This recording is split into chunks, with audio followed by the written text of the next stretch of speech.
Was halten Schwerlastregale aus dem Baumarkt wirklich aus? Und wir testen heute, ob sie zumindest die Last tragen können, die sie versprechen.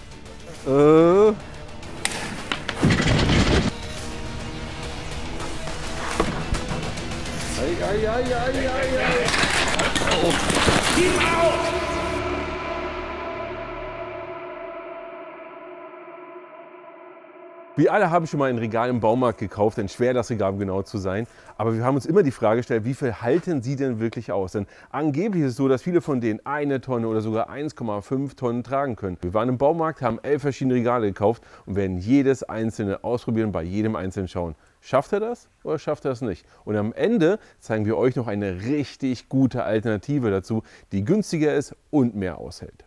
Bevor wir loslegen, eine ganz wichtige Sache. Die Regale müssen absolut perfekt in Waage liegen. Deswegen, bevor auch ihr so ein Regal aufbaut, passt auf, dass wenn ihr es final hingestellt habt, es wirklich in Waage steht. Das machen wir, haben wir auch gemacht. Es ist perfekter Untergrund und jetzt fangen wir an. Und den Anfang macht Obi mit 20 €, Tragkraft 175 Kilo pro Boden bzw. 875 in Summe, die wir hier tragen können sollen. Das ist schon eine ganze Menge. Beim Aufbauen ist uns nichts Großes aufgefallen, außer dass ein Boden hier so ein bisschen hoch steht. Aber ich denke mal, wenn wir es reinpacken, ist das gar kein Problem mehr.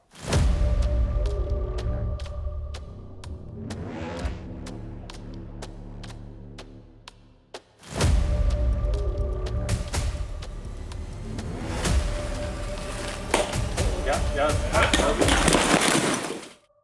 825 Kilo waren hier am Ende drin. Und was war das Problem? Er konnte es nicht mehr halten. Hier unten ist der Fuß zusammengebrochen. Es hat immer mehr Neigung eingenommen. Aber 825 Kilo für 20 € ist der pure Wahnsinn. Ich finde es echt nicht schlecht. Jetzt wird es etwas schicker. Für 5 € mehr, also 25 € von Hornbach, bekommen wir dieses Regal. Auch 175 Kilo pro Boden bzw. 875 Kilo in Summe. Der Unterschied ist, hier haben wir eine pulverbeschichtete Oberfläche, aber für die Traglast ist das völlig egal.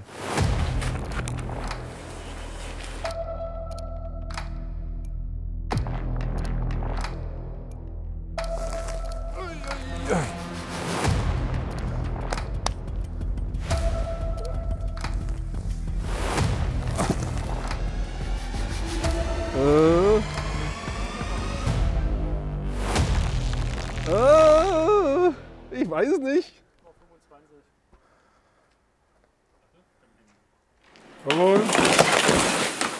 Das war's. 775 Kilo haben wir hier geschafft und wir hatten dasselbe Problem. Es knickt irgendwann unten weg. Jetzt war es sogar so, dass oben der Boden eingebrochen ist. Jetzt werden einige sagen, ja, du hast das da so raufgewuchtet. Klar, die jetzt noch versuchen können, das ein bisschen feiner da drauf zu legen. Aber glaubt mir, beim nächsten Sack wäre es sowieso fällig gewesen.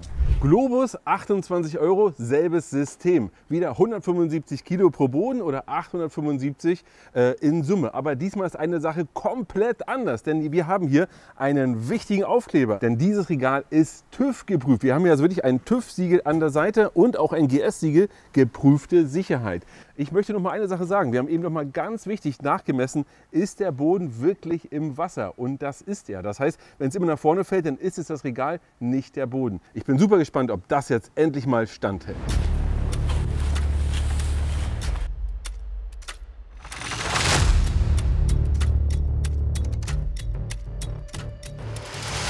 Also wenn der noch drauf passt.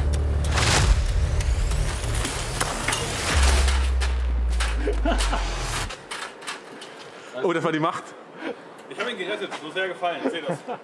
TÜV sagt ja, ich sage auch ja, das ist zwar oben zusammengebrochen, aber warum? Wir haben es oben etwas überladen. Das zeigt aber Folgendes. Erstens, ja, die anderen beiden sahen optisch absolut identisch aus mit dem hier von Globus für 28 €, aber sie sind deutlich früher zusammengebrochen. Der Boden hier oben ist jetzt überlastet gewesen. Das heißt, wir haben über 175 Kilo reingepackt, weil wir es hier nicht mehr reinbekommen haben und deswegen ist er jetzt zusammengebrochen. In Summe würde ich sagen, wenn wir ihn absolut korrekt beladen hätten, hätte das Ganze standgehalten. Wahnsinn!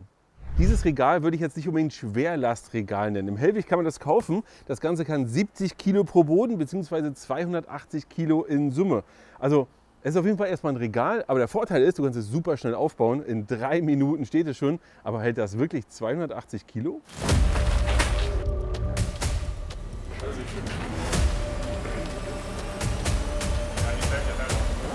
Vorsicht, weg. Sehr gut.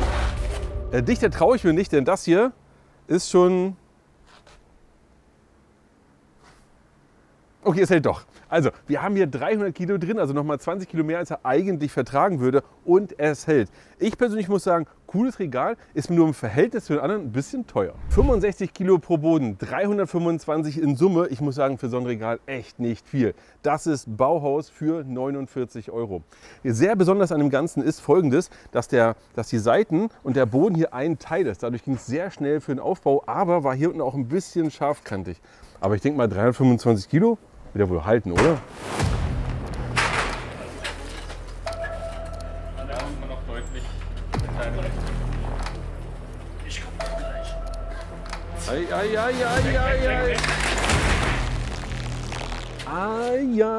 Ja. Das sah nicht gut aus, aber wir sind kurz vor maximalen Gewicht gewesen, aber wir haben die ganze Zeit hier einen Wackeldackel gehabt. Das zeigt immer mehr, macht die Regale fest, macht die wieder an einer Wand fest oder macht eine Querstrebe rein, was auch immer. Ansonsten liegt ihr im Zweifel unten drunter. Hier unser Schwergewicht mit 59 € kann das Ganze hier 1,5 Tonnen tragen. 1,5 Tonnen, das heißt 300 Kilo pro Boden. Bin super gespannt, übrigens nirgendwo ein Aufkleber zum Thema Sicherheit, wir werden es sehen. Besonderheit wäre hier nochmal folgendes, es war vom Zusammenbau her ein bisschen hakelig, weil es nicht perfekt gepasst hat. Besonders ist uns aber nochmal aufgefallen, dass oben der Boden, der obere Boden, der passt gar nicht. Der hier ging sehr schwer rein, mussten wir schon quasi reinkloppen. Ja, mal gucken, was aushält.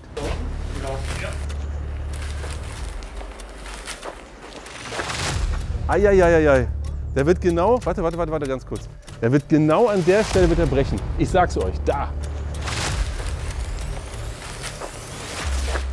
Also der nächste fällt. Dann warte, ich nehm's auf. Mit Gefühl. Also ich sag mal so, ja, an der Stelle hätte ich nicht gedacht, dass er bricht, aber dafür, dass er eigentlich 1500 Kilo abhalten könnte. Und wir sind, wo waren wir jetzt, beim zweiten? Beim dritten, das heißt bei 750 Kilo hat er schon aufgegeben. Was ist denn hier mit 1500? Das ist ein echter Wolkenkratzer mit 2,20 Meter, das höchste Regal hier im Test von Hornbach, 75 €. Und wir sollen hier 1400 Kilo reinbekommen. Niemals, sage ich euch, auch wenn ein Boden nur 200 trägt, aber spätestens da oben fällt es garantiert.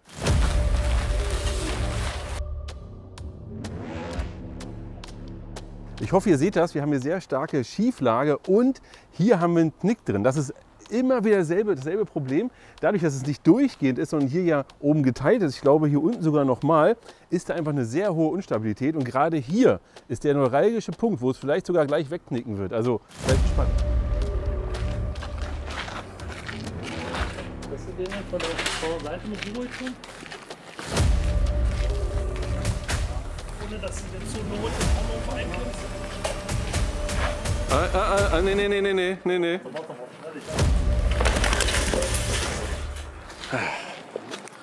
Was habe ich euch gesagt? Genau so läuft das. Es war nur noch ein Sack und dann war Ende. 75 € Bauhaus bis 1 Tonne, 250 pro Boden. Das ist eine ganze Menge. Wir haben hier ein paar Besonderheiten. Nummer 1 ist ein Handschmeichler. Schön pulverbeschichtet, schöne Farbe, super. Aber vor allem diese Strebe hier ist durchgängig. Das heißt, du musst sie nicht zusammenfummeln und du hast hier keine Sollbruchstelle.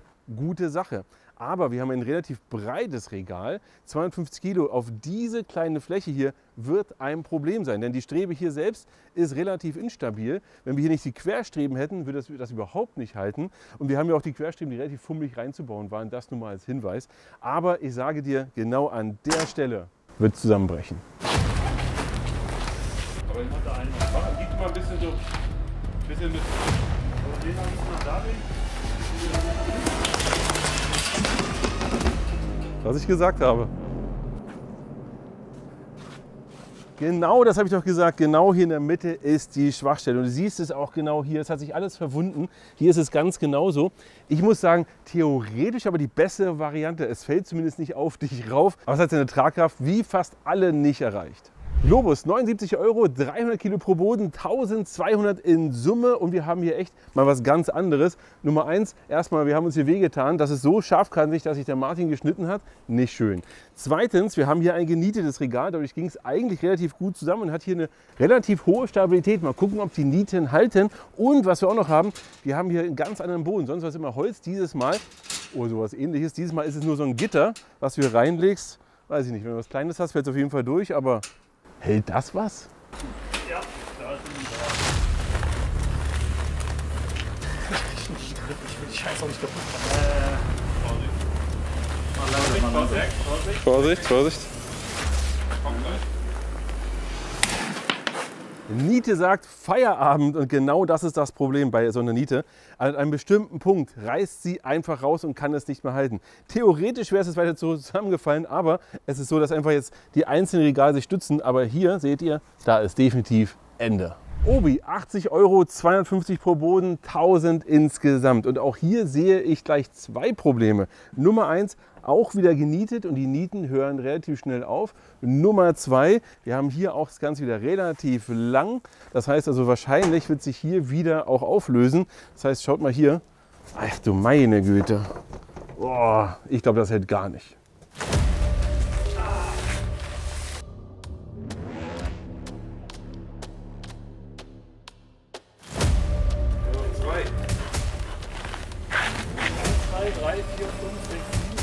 Ja. Der hat sich ja. Du bist ein Tier. Ich bin so scheiße. Ich sag doch, wenn es geht, dann geht's schnell. Ihr seht, bei uns wird Arbeitsschutz groß geschrieben. Auf jeden Fall haben es alle Leben wegbekommen. Aber ihr seht genau eine ganz wichtige Sache. Bei solchen Regalen, gerade mit den Nieten, ist es ganz häufig so, die halten und dann gibt es Momente, da macht es Krach ab nach unten. Ich muss sagen, ich bin wirklich kein Nietenfan bei diesen Regalen, weil das macht immer dasselbe. Der Gigant, den wir haben, 120 € von Hellweg. Wir haben 350 Kilo pro Boden und in Summe 1200 Kilo. Und das stimmt nicht, es sind 1400 sogar. Aber wir haben dasselbe Problem. Wir haben eine relativ lange Strebe, die auch ein bisschen wackelig aussieht. Ich bin echt gespannt. Es wäre echt schön, wenn er das mal schaffen würde. Und noch eine Besonderheit, er hat Füße oben.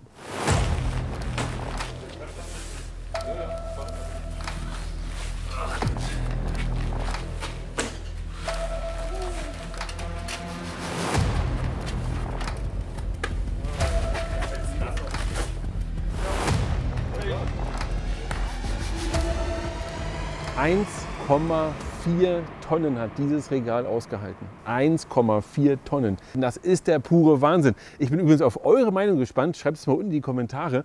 Denn alle anderen oder fast alle anderen haben es ja nicht geschafft. Was ich ehrlicherweise wirklich erschütternd finde, wenn man sich das mal anschaut. Und wir haben wirklich eine Sache gemacht. Wir haben ganz genau aufgepasst, dass die Säcke auch nachgefüllt waren, dass die Gewichte stimmen. Wir haben das nicht reingeworfen. Wir haben nichts manipuliert, nicht nochmal hin und her gemacht, sondern sie sind einfach umgefallen. Und ja, wenn sie festgeschraubt gewesen wären, dann hätte es vielleicht ein bisschen länger gehalten oder wäre irgendwie so nur zusammengefallen, aber kaputt wären sie trotzdem gegangen. Ich möchte euch noch mal das Regal hier zeigen, denn hier haben wir was ganz anderes.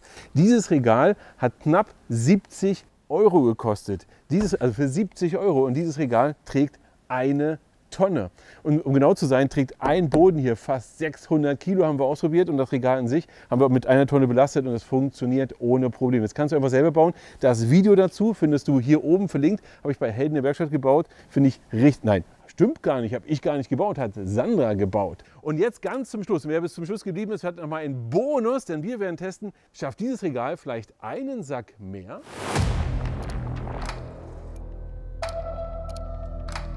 Drei, 2, 1. Was? Was? Was? Nein. Das ist wirklich abgeknallt? Der letzte Härtetest.